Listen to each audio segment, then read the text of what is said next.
Mucha atención con este tema porque las tan utilizadas lucecitas navideñas, según un especialista, también pueden producir fuertes descargas eléctricas a raíz de la mala manipulación. Explica que los daños inclusive pueden ser mortales. En el siguiente informe te contamos algunas recomendaciones de uso. Santa Claus vendrá pronto por aquí, ya todo traerá, si se porta bien. Juguetes para esta Navidad. En estas fiestas los hogares se visten de gala y las lucecitas navideñas son uno de los adornos preferidos de las familias paraguayas. Pero atención, estos objetos al parecer inofensivos deben ser utilizados con mucho cuidado. Revisar todo si está en buena forma, si está en orden. Revisar si el cable no está picado por algún sector, por algún lugar a lo largo y ancho de estas luces decoradoras. Estos se utilizan generalmente a fin de año para las fiestas de Navidad y Año Nuevo. Entonces, la gente lo que hace es utilizar, al comprar esto, ¿verdad? Compran los más baratos, compran los más comunes. ¿Qué pasa con los más baratos y más comunes?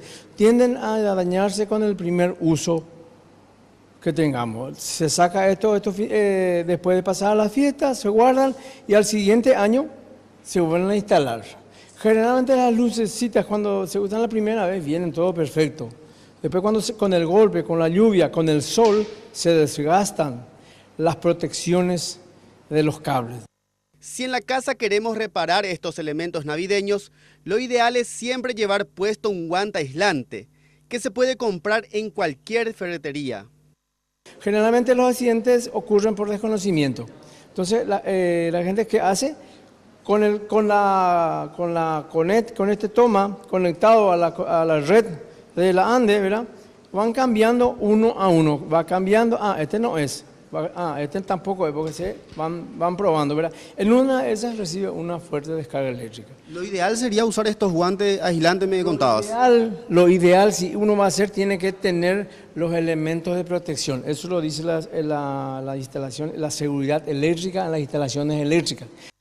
El nivel de voltaje es de 220. Por esa razón, se sugiere que los niños y niñas no jueguen con estos objetos, que se encargan de dar color a nuestros hogares.